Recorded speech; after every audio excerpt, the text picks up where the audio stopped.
Jai Shri Krishna. Today is May 17, 2026, Sunday. And moon is, so you can see my red t-shirt as well, I guess, yeah? Moon is in Rohini Nakshatra, moon's favorite Mulatrikona Nakshatra. So I'm going to do part 2 of the video about Sanatana Dharma. It is kind of about balancing the, karma and dharma and about rebirth.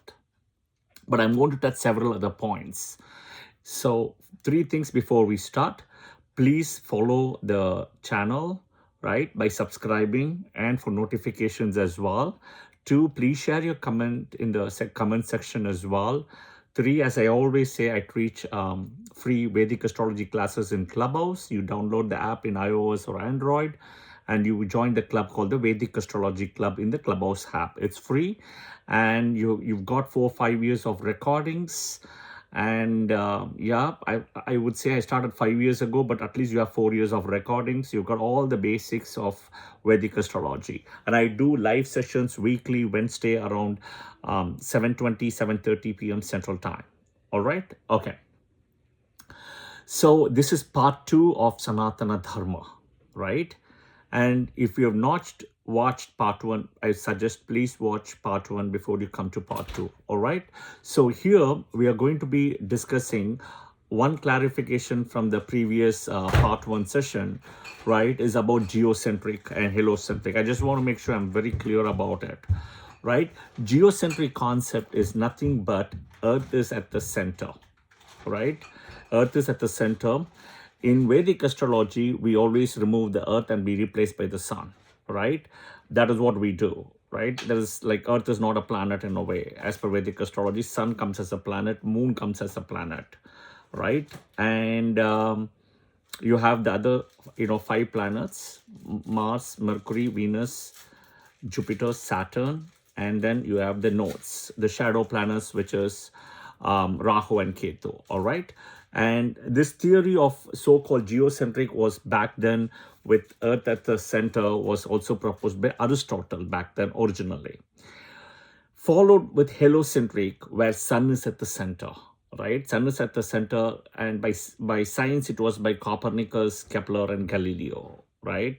But Vedic astrology always replaced Earth with sun. That's the most important thing, right? You see that in the Navagraha temples, Earth is not at the center, sun is in the center, right? All the other planets there, and you don't see Earth in the Navagraha temple.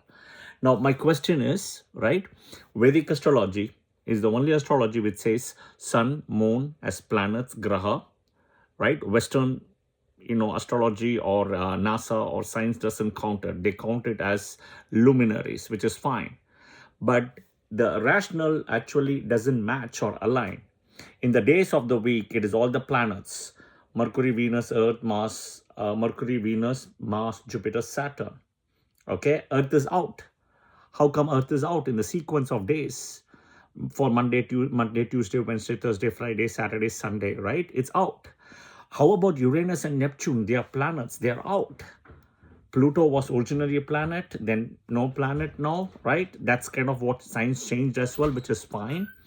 But it doesn't add up, right? The reason why it doesn't add up is all of this comes from Vedic astrology. That is what was being followed. And Western world, including science and NASA, kind of adopted it, right? Okay, this is the fact, believe it or not. Now, we do celebrate Earth Day as April 22nd yearly, right? That's it. Okay, and you go to a Hindu temple and see the Navagraha, you'll see the same thing, exact. This proves that how Vedic astrology, being the ancient, was really accurate without any telescopes or anything. I just thought I will clarify this from the part 1 session, right? I just wanted to make sure I'm very clear on that and people understand this. Okay. Now, let's do some fun part, right? We all love movies and stuff, right? So I remember there was this movie called PK in Hindi. Okay, it had Amir Khan, Anushka Sharma, and Sanjay Dutt, I believe so, right? And Amir Khan really mocked about the Hindu gods and Hinduism, and it looked like it was fun, right? But they would not do the same thing to, a Muslim god like Allah or Prophet Muhammad or, Jesus for that matter, or Mary, right? They wouldn't. But Hinduism is always a joke for people, right? Now, let me tell you this. The message, what he says is, why go give milk? Why do all this and all these things, right? Yes, my message is to even to Bollywood and Amir Khan and people. If your points are valid in a way, right? Let me add more validity to the points what you have mentioned. Why even spend money for watching Bollywood movies in movie theater and spending monies for Amir Khan movies, right? We can take that money and donate and help poor people instead of wasting money on movie theaters, right? Right? Let Bollywood and Amir Khan and, the movie producers of PK take this pill and understand and accept it as well. Yeah? And let all Hindus also understand this in a big way. I'll give another example. Back during Corona came 2020 or so, in Tamil, there is a South Indian movie actress called Jyotika, right, who is married to Surya. She also put a comment during COVID saying that Hindus and people going to the temple, wasting money for the gods, buying flowers and all those things, right? They could help people at the hospital and everything. Totally agree. I think that's a very valid point, right? There is, Surya's movie just got released called Karuppu. Why watch it in a movie theater and waste the money? Let's spend that money for helping the people in the hospital and the poor and needy, right? People should not be watching the movie in a movie theater. Let it come to OTT. Watch it for free, right? This is also the same thing to them. I mean, look at what has happened to the actor Surya, right? 13 years he's got his downfall, right? So you have to be very careful when you say something. And I'm only saying this because, in the first case, it's Amir Khan and all this Bollywood stuff. Here is Jyotika, who's a Muslim person as well, right? They just want to comment about temples and everything. Yes, she's married to Surya, I get it. But whatever they're saying, it's all wrong. Okay? I would give kudos to the movie Durandar, right, which actually showed how Pakistan, right, and who are like pro-Islam and jihadist or whatever it is, right, and they're trying to bring India down, and they've been doing this all along. This is the fact. This is the fact, right? There's nothing wrong. And look at videos online. You will find it on YouTube, right? Publicly, all the big Khans, Shah Rukh Khan, Amir Khan, Salman Khan, Saif Ali Khan, all of them have said, Pakistan is a good country. It's not a bad country at all. We have a soft corner for them. They are saying it. So what does this mean then? And Bollywood painted a similar picture as well. Look at movies like My Name is Khan, Fana, everything, right? Look at it. Even Chak De India, for that matter. It was a Hindu guy, but they named it as a Islamic guy. So the painting of the picture, right, is very, very,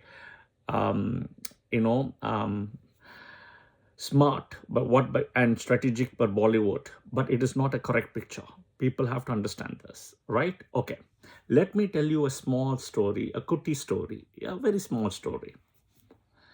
See, let's say there are 5 people, right, sitting in a room together, okay, just a few chairs apart, and all 5 of them are removing the socks and the shoes, okay, removing the socks and the shoes.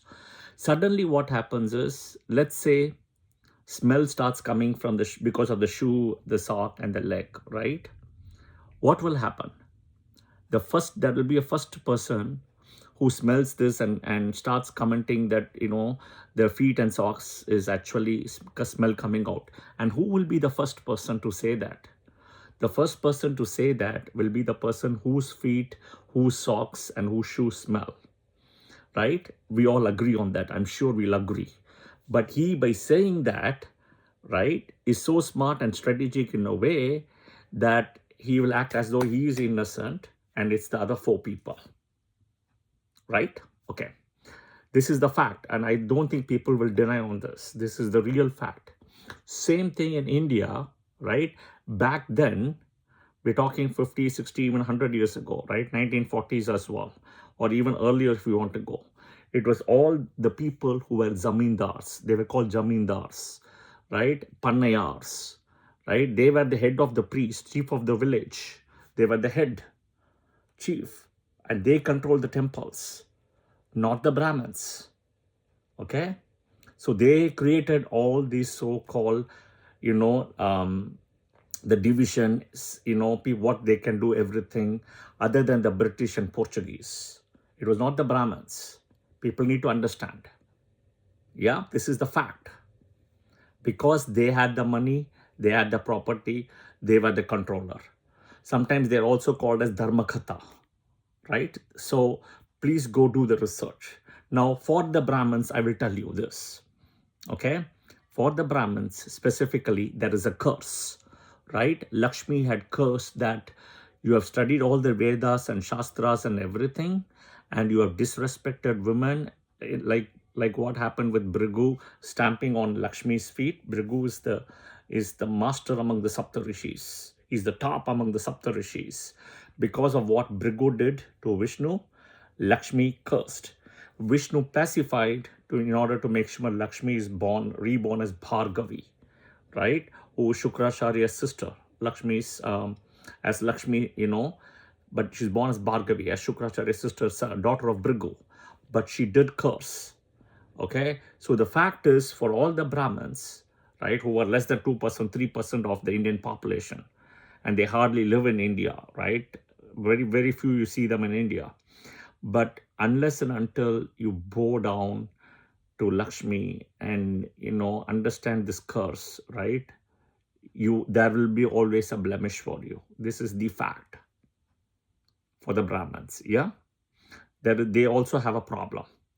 And that is, Lakshmi says very clearly, the Vedas and the knowledge is all coming from Saraswati, right? Saraswati enters, Lakshmi goes out.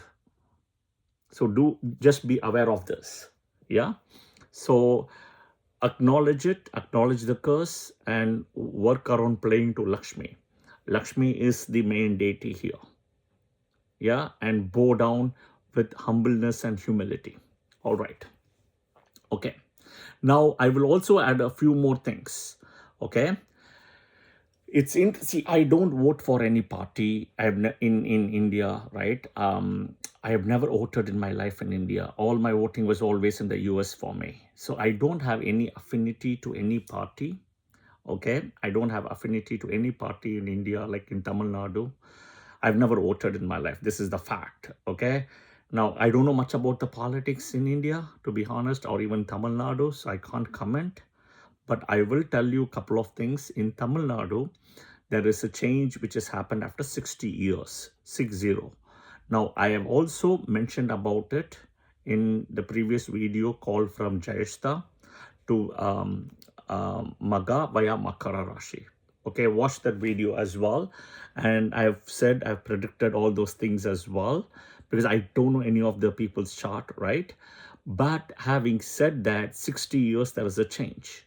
And the 60 years associates with Jupiter and Saturn coming back to the same position, right? So every 60-year cycle, Saturn and Jupiter will come back to the same position. That is why all the years, which is called Samvatsara, right, is all based on 60-year cycle. All right. Now, this is also a Parabhava year. Okay. This year is called Parabhava, which is one of the most difficult year. And clearly, right, our book says that. So exactly if you go 60 years before, there was a lot of things which happened. Lal Bahadur Shastri, the Tashkent files, he was killed, didn't get the body, they didn't do the autopsy. A lot of things. There was a mystery, change of prime minister in India, from Lal Bahadur Shastri to Indira Gandhi, right? Killing of cows, the Vietnam War in the US, okay? The first stone in World Trade Center was put as well, which got collapsed. So many things happened. So many things, right? 60 years ago exactly. So this year also, there is going to be a lot of bad things happening, right? This is not only in India, but globally. And I've done a big recording session of Parabhava year sometime in March, 2.5 months ago in Clubhouse. There is a recording available. If you're interested, join Clubhouse Vedic Astrology Club and see the recording session on Parabhava year, right? And it'll be sometime in March I did it of this year. Okay, somewhere in March of 2026 I did. So kind of 2.5 months ago. All right. So there is a change as well, what you see here. So it is going to be a difficult year. The war is going to continue. It's not going to stop. Okay. It's going to be start, stop, start, stop. All right. Okay. Something very important I want to touch, right, further is the bringing of the Sanatana Dharma story of Ramayana and Mahabharata. Okay. So listen to me carefully. Okay. Listen to me carefully. In Ramayana, okay, you have Vishnu avatar as Rama. Okay. And the yuga in this case will be a Treta Yuga. Okay. In Ramayana. Okay. So you have Satya Yuga, then Treta Yuga, then Dwapara Yuga, and then Kali Yuga. Okay. So that is Ramayana. So you have Vishnu avatar Rama paired with Sugriva, who is the son of sun god or Surya Deva, okay, fighting with Vali, who is the son of Indra on the other side, right? Now Vali and Sugriva are fighting, and Rama goes behind a tree, behind the back, and shoots with an arrow, kills Vali. Okay, all right. Now what Rama did is right or wrong, we can say, but Rama, right? Rama actually had to protect the Dharma, and you cannot kill Vali when you go straight to him. So he has to kill behind a tree. But this is what it is. Now, one could argue what Rama did was wrong, but he's protecting the Dharma, right? Okay, and you cannot kill Vali when you go face to face. And end of the day, Vali and Sugriva are fighting, but what in this case, he does is wrong. Okay, all right. In Mahabharata, okay, now Krishna, in the case is Vishnu avatar comes as Krishna. The yuga changes. Now the yuga is changed from Treta Yuga to Dwapara Yuga. So Vishnu comes as Krishna, and he pairs with Arjuna. In this case, it's Indra's son. In the previous case, it was Surya's son. In this case, Indra's son. And they both fight against Karna. So Karna's chariot is stuck in the wheel. And now Krishna says to Arjuna to shoot the arrow to kill him. That is the only way to put him down, right? And then eventually he still cannot be killed. So Krishna goes as a Brahmin and collects all the punya for his blood with the arrow. And then Arjuna eventually kills him, right? So in this case, you can see the balance, right? In the part 1 Ramayana, right, which is the Dwapara Yuga, Treta Yuga, my mistake, Treta Yuga, you have Arjuna with sun god's son, right, Sugriva, killing Vali, who was Indra's son. Here the opposite is happening. Same thing, Krishna, right, as Vishnu avatar instead of the Rama avatar, but the yuga is changed. The yuga now is, in this case, Dwapara Yuga, and Krishna is paired with Arjuna, right, who is Indra's son, killing sun god's son. You see how the balance is, right? Now, what happens next? How did Krishna die? That becomes the closing of the loop, right? So if you read Mahabharata and Vishnu Purana, the death of Krishna was also linked to a curse. Sage Durvasa, right, who was angered in one case by Krishna's concert, right, and eventually cursed Krishna that he would also die at the hands of a hunter, closing the loop. Okay, so this hunter eventually was called Jara, right, who unknowingly stuck Lord Krishna with an arrow, thinking it was a deer when he was lying down. Okay, and it went and stuck Krishna's feet. And at that time when Krishna died, they say that he was close to around 120, 130 years, 120 years. All right, okay. Isn't it amazing? Isn't it amazing, right? How the loop was closed in a way. Please watch this video multiple times to understand this karma, right, of birth, rebirth, and closing the loop. This is very important. See, people know Ramayana, people know Mahabharata, but connecting Ramayana and Mahabharata by these two things and closing the loop is really a big important thing as well. This is the essence of Hinduism, Sanatana Dharma. See, Hinduism is not a man-made system, okay? It is kind of revealed as a truth, as a modern science, which is validating it, but it's revealed as a truth, a Sanatana Dharma, an eternal order of the cosmos, okay? Truth is eternal, where time is cyclical, okay? And the liberation, moksha, is the soul's goal through a journey and not through conversion, okay? Think of the Garbhagraha of time, right? And, you know, I always want to say a lot of people comment wrong things about Sanatana Dharma and or Hinduism. It is bad. It is really bad. I will only, my heart goes out to for those people because I feel either their mind or body is kind of, affected or afflicted with something like a dengue or malaria or a Koro syndrome. You should go and look what is a Koro syndrome, Koro syndrome. So people who are afflicted with dengue or malaria or Koro syndrome may not understand Hinduism or Sanatana Dharma. This is the fact. Okay, but Sanatana Dharma is beyond normal people's understanding, and it's beautiful. The more and more you understand and interpret, like the way I've explained about Ramayana and Mahabharata connection. Yeah, this is part 2 of the series which I'm doing on Sanatana Dharma as well. More series to come on this to explain further. There'll be more interesting things. I'll bring about Vishnu Purana as well down the line, about why avatars mainly manifest only in India, what is special about India and Bharat, etc. All right. Until then, take care. Jai Shri Krishna, and a big kudos to Sanatana Dharma and Hinduism. All right. Thank you.